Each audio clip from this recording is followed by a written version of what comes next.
Can you believe that my sister and I have been fighting over the crown of this kingdom for years? Hi, I'm Natalie. Please like and subscribe.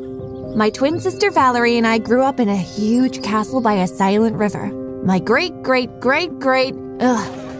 1,000 years ago, my ancestors built this kingdom from scratch, and now our dad is the king. Everyone used to tell us that we were very pretty. Even though Valerie and I were one of those twins that didn't resemble each other, Dad treated us equally from day one. I had long, dark brown hair, and she had short blonde hair, but our eyes were both blue. We grew up without a mom.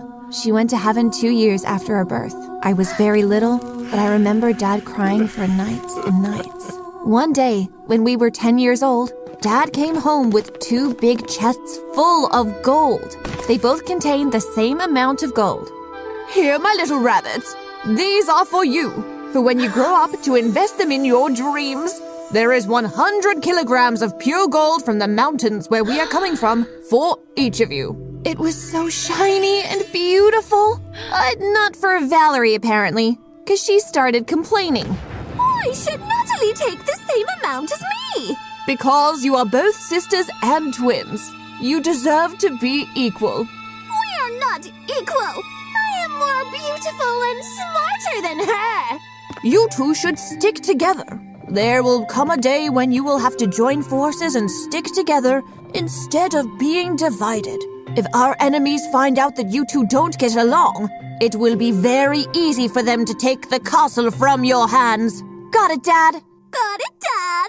But it turns out this was just a test from Dad. What you see is not real gold. It's just cheap metal covered with yellow shiny paint. You both failed to cooperate. And I can tell you, you are not ready to have this much power in your hands.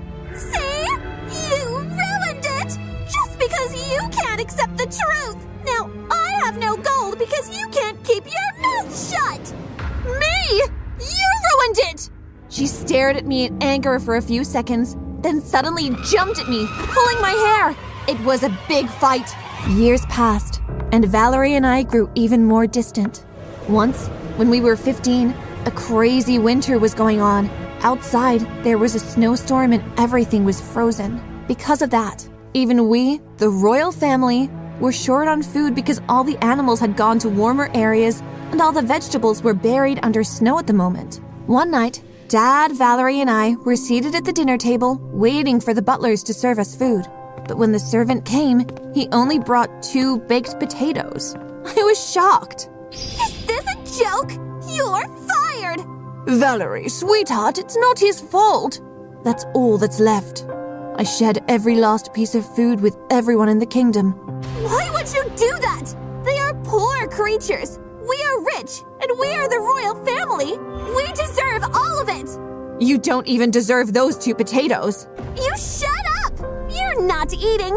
These 2 potatoes are just for Dad and me. That's okay, honey. I won't eat. You 2 can eat them. Our scientist said that soon it will be sunny again. Then I'm eating both. And she did! She devoured both of them in a second. What a jerk! I stood up crying and left the dinner room with an empty stomach, went to my room, and cried all night. The morning after, when I woke up, I couldn't believe my eyes. I looked out the window, and it was sunny! I saw Dad leaving together with the hunters and their horses and retrievers to go and provide food for the castle. He was such an inspiring figure to me. One day, I wanted to be queen just so I could care for our kingdom the way he did. I'm sure Mom would have been proud. I got dressed, went downstairs, and saw Valerie in front of the fireplace. What are you doing up this early? That's none of your business. But since you look desperate, I will tell you. Dad promised me that when he comes back from hunting, he would bring a surprise just for me, and he would bring you nothing. Dad said that? I looked at the butler for approval. He rolled his eyes but didn't say anything. I smiled at him and told Valerie, "Well, I hope you enjoy what he brings you. Meanwhile, would you care to go for a walk in the garden with me? The snow has melted and the path is clear." Are you out of your mind? It's still cold. As I headed to the door, Valerie continued, "But you can stay here with me. I will act like I don't mind." I stopped, turned to her, smiled, and went to sit next to her. We were both looking at the fire. Why are you like you are? Why do you want everything for yourself? I am your sister. I know, but one day I will be the queen. I have to prepare myself now. What makes you think that? We are twins. I could be queen too. I can't believe you. Haven't I told you many times that I am smarter and more beautiful than you? I looked at her in anger, but luckily she smiled, because otherwise I would have jumped on her. We stayed in front of the fireplace for hours and hours next to each other. For the first time in my life, I was feeling like I did have a sister. We fell asleep and woke up when we heard the horses approach the castle. Dad is here! Now watch the surprise that he has for me and cry. When the door of the castle opened, I did cry, both of us. 5 hunters were holding the gigantic and strong body of Dad. We ran on him, but he wasn't breathing and was messed up. His face was full of scars. Dad! Dad! What happened? Milady, we were in the woods and we saw a deer. We always shoot from a distance, but His Majesty had run out of arrows, so approached the deer from a close range with a knife. What? The deer did this to him! No, milady. A bear that had seen the same deer and wanted her for himself. My world fell apart. I was having trouble breathing and I passed out. When I woke up, I was in a bed and 3 people were over me, but none of them were Valerie. What happened to Valerie? Where is she? How is she? Don't worry, milady. She is fine in her bedroom. I didn't leave the room until Dad's funeral. Then, after a week, when I woke up one morning and went downstairs, I was shocked by what I saw. Valerie was wearing the queen's crown and was going around the castle giving orders to everyone. I went to her in the garden. Is that the way to cut a flower? You idiot! Go home! You're fired! No, stay here. Excuse me, what do you think you're doing? No, go! What does it look like I'm doing? I've taken over the castle. I am the queen now, and it's about time someone put in some order in this kingdom, because Dad had become too lenient in his reign. This kingdom didn't deserve him. He was too kind. But now, I am in charge. No, you're not! Take off the crown! No thanks. Take off the crown immediately! First of all, there should be a protocol and ceremony to name the new queen. Been there, done that, while you were asleep. It doesn't count! And second, it hasn't even been a week since Dad passed. And all you can think about is this stupid crown! If it's stupid, why do you want it then? Guards! She insulted a royal object. Take her! But of course, the guards didn't move because they hadn't seen the ceremony yet and didn't recognize Valerie as queen. I couldn't care less about being the queen at the moment, but I also couldn't stand being ruled by a brat like Valerie. One day, 6 months later, Valerie was arguing with the governor of the castle who had been taking care of internal affairs forever. Dad trusted him blindly, and so did I. What's going on here? Milady, nothing important enough to bother you. It's all because of you! If you would just give up your stupid ambition of wanting to be the queen, I'd be the queen by now, and the kingdom would be fine! But thanks to you, we are facing economical issues now, and the governor here is making insane suggestions! I would like to hear his suggestion. Milady, our kingdom is part of the 7 kingdoms of the northern lands. Your ancestors have signed an agreement that if any of these kingdoms would be left without a king or queen for more than 3 months, we have to inform them to send us the diplomat who would evaluate the best person that should take over. You knew about this and you didn't say anything? Valerie turned red and left the room. I asked the governor to inform the Congress of the 7 kingdoms to send us the delegate. 1 month later, the delegate arrived. His name was Charles, and he was so handsome. But most importantly, he was a real gentleman. My sister and I were waiting for him in the main hall, and he bowed down and kissed our hands. OMG! I had a crush on him already, but I had to stop myself from doing anything stupid because he was here to judge who the future queen would be. My ladies, you know why I'm here. Therefore, I would like to start by giving you some tasks. First of all, I want to see how you manage tough situations. Well, if we go together to the main hall, I can show you how I manage tough situations. Seriously, now was not the time to flirt! My lady, it's best if the tasks are performed in the presence of your sister and the governor. I am required to have testimonies. The first situation, imagine that you are the queen. I don't have to imagine. I am the queen. Shut up!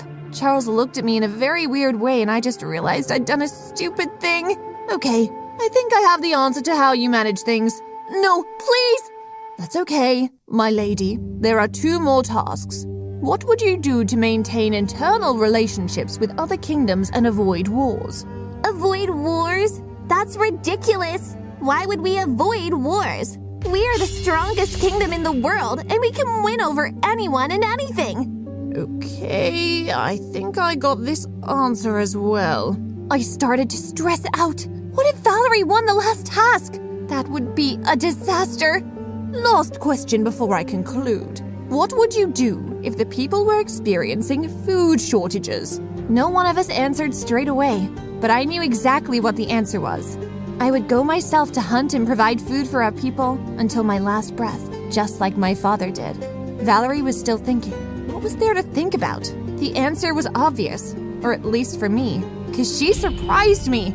I would send every man for hunting, but I would stay in the castle in case something happens. What a jerk! I immediately regretted saying that in front of Charles, but he laughed at my reaction. Well, one of you gave the right answer, which defines the future queen. She is Valerie! What? How could that moron have given the right answer? Turns out, no matter how noble my answer was, there was a protocol that said the queen or king had to stay safe as possible because otherwise the kingdom would turn into chaos. That's why we were in this situation now. Valerie had chosen to stay inside, thus aligning with the requirements of a queen. I started crying and went upstairs when I bumped into the governor. I hugged him as if he were my dad. Milady, you shouldn't cry. But she became the queen. She will make my life miserable from now on. No, she won't. He smiled at me and showed me a bunch of papers. Then he went downstairs to Charles and Valerie and handed the papers to them. What's this trash? This trash, milady, is what your father assigned. While I was looking for the papers to sign for the new queen, I found this in his drawers. In these papers is written the adoption permission from your parents to the late king. Valerie, you cannot be queen. You do not have royal blood. What? I couldn't believe it. Valerie was adopted? This can't be true. We are twins. You were the daughter of the ex-queen's sister, who unfortunately has also passed away in a glorious battle, and she fought bravely, together with your father. Therefore, Miss Natalie has the legal right to become queen. Well, case closed. I'm heading back home. Wait! He stopped, and I went to find Valerie. She was crying. Valerie, please don't cry. But I am adopted. Are you happy now? I am, because I still love you the same way, which means that for me it doesn't matter who your parents are. You will always be my sister. Valerie raised her head and looked at me for a moment, then burst into tears. She hugged me as she'd never done before, and I knew this time she meant it. We will rule together. I will take every piece of advice that you will give me. I promise. In this case, my business is over here. Please, stay a little longer. We need your help. You seem to know everything about ruling a kingdom. And it was true. Charles did know everything about it. He promised to stay with us until I'd be completely ready to rule the kingdom. 5 months later, Charles and I were traveling in a horse-drawn carriage when he started talking to me sweetly.